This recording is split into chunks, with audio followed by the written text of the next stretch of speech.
empanada nyo? May longganisa yan? Magkano? 50. Yan, bawang lupa. Yara pa. Saka, tapos pa. Sa'yo rin yan? Tapos, may extra small, tapos yung takoyaki, magkano? 50 pesos sir. Ilang piraso? 7 Madami mo. Yes sir. Ayun pala, kataka mga ano. Meron din kami shawarma sir. Take one po, one plate.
sila dahil nakita na nila ang pag-ikot ng ating mga float sa iba't ibang lugar.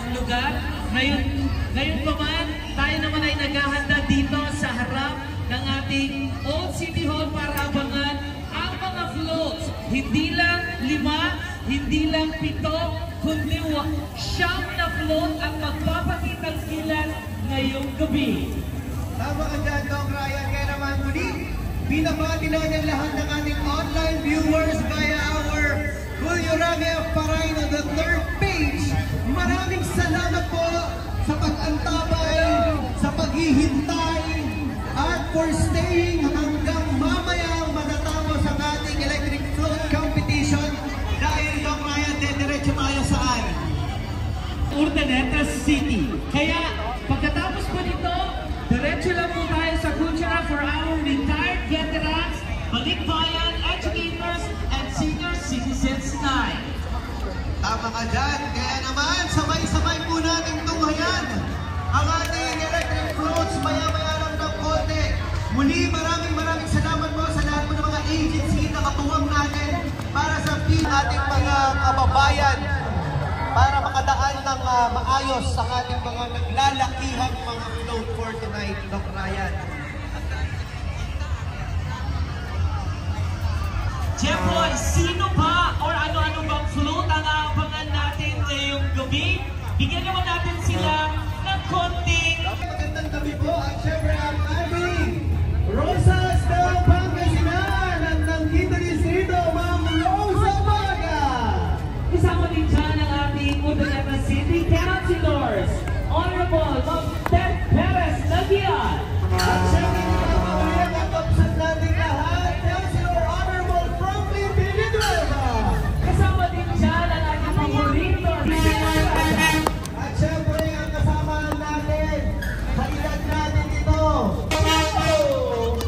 kasama din natin ang ating isa sa mga pinakamabait na councilor, Honorable Irene Absalon. Kasama ng kanyang may bahay, Ma'am Teresa Salud. Magandang gabi po.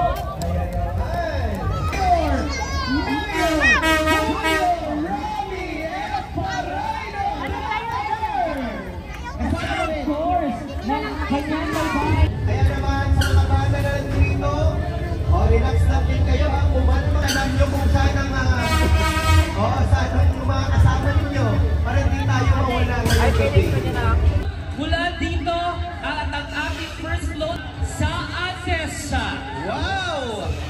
Inaabangan natin ang float ng ADESA. Ayan, napaparating na po dito sa kahabaan ng Amadeo Arberes Junior Avenue.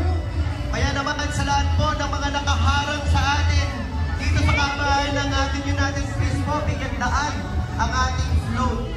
At muli gusto natin pasalamatan ang mga kasama natin from PNP, PJMP at POSO. Ayan, mga kasama natin. At PFP, thank you very much.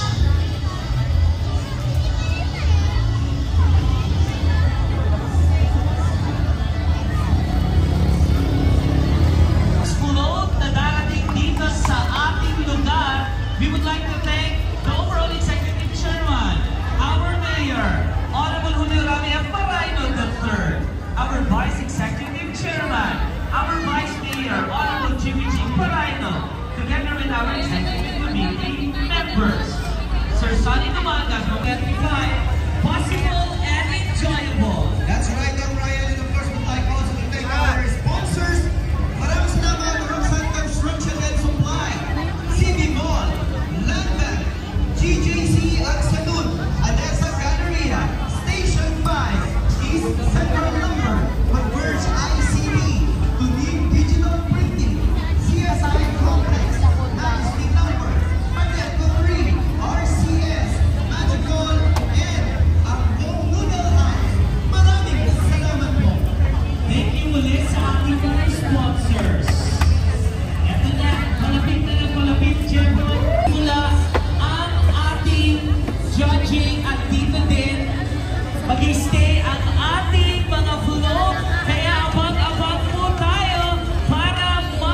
nagbablog siya ito.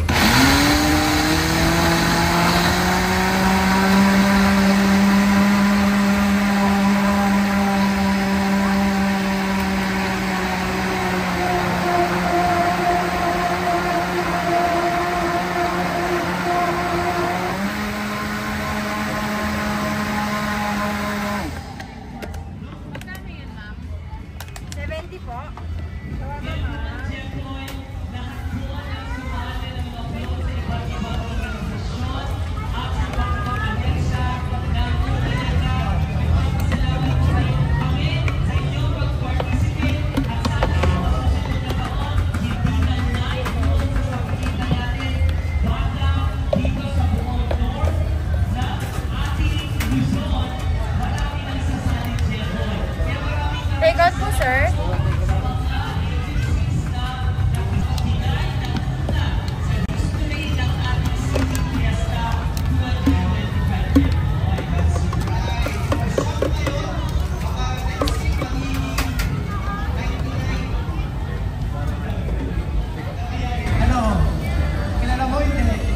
Fees, siyempre, natagdaranan ng Romano Catholic Dr. Jeffoy, kaya we will be having our Feast of Our Lady of Immaculate Conception. Kaya inibitahan po namin ang lahat na tumalo at makisama sa Blooms with radiant flowers. Glowing mastery. Our first blow. Adessa. The way to comfort living.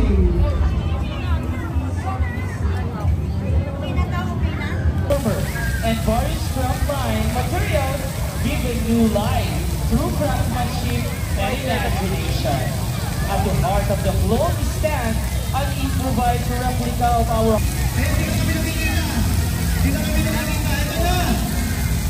Ang nagpapalino sa buong Darega at Pangasinan, Pasilko!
Like what I said kanina, we are promoting inclusivity, diversity dito sa Sukat ng Usaneta. Kaya naman, ang buong community, well represented naman. Diba? Dahil sabi nga natin kanina, meron yung nagbibigay ng tubig, nagbibigay ng kuryente, nagbibigay ng apoy, kasi mga kapatid natin from Muslim, diba? Tapos itong mga kapatid natin from LGBT. All Taste Events, Cafe and Restaurant, Manel Coterie, Prime Water, Lamoroso, and LGBTQIA+. That's right, Doc Ryan. Kaya naman, Ordaneta City, eto po, our best. Ayan. And let's do our best para mas maging masaya ang ating celebration. Yes, salamat po sa inyong lahat na nanood at nagtangkilik sa ating first ever activity dito sa Urdaneta City. This is Ryan De Los Reyes. At syempre, muli maraming salamat sa ating sponsors, Roxanne Construction and Supply, CB